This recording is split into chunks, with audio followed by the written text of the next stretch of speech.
Breast cancer जो होता है उसकी सबसे कॉमन सिम्टम जो होता है वो एक लंप होता है, जिसको हम डॉक्टर्स जो कहते हैं एक नोड्यूल या लंप, मतलब एक गांठ सी लगती है आपको ब्रेस्ट में, जो ज़्यादातर पेनफुल नहीं होता है।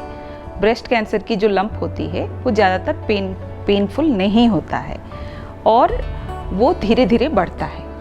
तो एक 40 साल की उम्र या 45 साल की उम्र में जो लेडीज़ होते हैं जिनकी ब्रेस्ट में लंप है, उनको डॉक्टर से सलाह कर लेनी चाहिए और उनकी स्क्रीनिंग स्टार्ट होनी चाहिए। बाकी जो जिनकी फैमिली में रिस्क नहीं है, उनको 45 साल की उम्र के बाद ब्रेस्ट कैंसर की स्क्रीनिंग करनी चाहिए।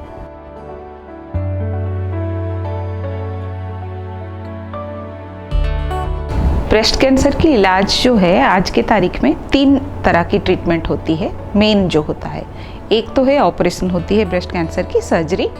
एक है कीमोथेरेपी जो सर्जरी के पहले या बाद में दिया जाता है, और एक है रेडिएशन थेरेपी जो सबसे लास्ट में दिया जाता है। इसके अलावा हार्मोन सेंसिटिव डिजीज़ है ब्रेस्ट कैंसर, इसलिए उसकी ट्रीटमेंट जो है वो हार्मोन से भी किया जाता है। कुछ केसेस में टारगेटेड थेरेपी का भी यूज़ होता है। वो एक पर्टिकुलर सब ग्रुप ऑफ पेशेंट जो इसको रेस्पॉन्ड करते हैं, उनको हम टारगेटेड थेरेपी भी देते हैं, वो अलग अलग नाम से आता है।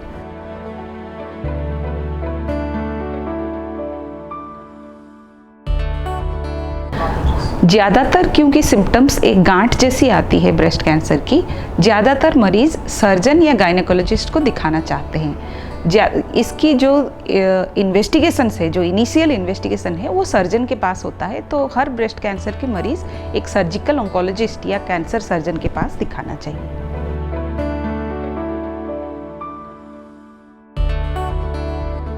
जो सर्जिकल एडवांसेस है over a period of time, पहले तो हम ये करते थे कि पूरा ब्रेस्ट निकालना पड़ता था, ये जो ब्रेस्ट कैंसर की सर्जरी होती थी। आजकल जो है पूरा ब्रेस्ट निकालने की ज़रूरत नहीं पड़ती है, तो ब्रेस्ट को बचाते हुए गांठ को सिर्फ निकालने का सर्जरी पॉसिबल है, जिसको हम ब्रेस्ट कंजर्वेशन सर्जरी कहते हैं।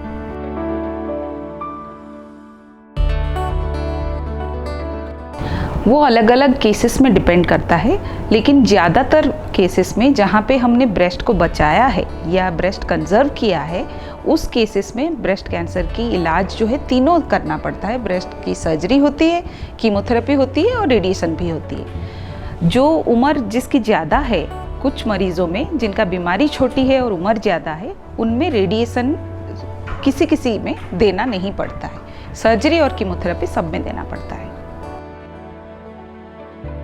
Like and follow our page for the latest healthcare updates.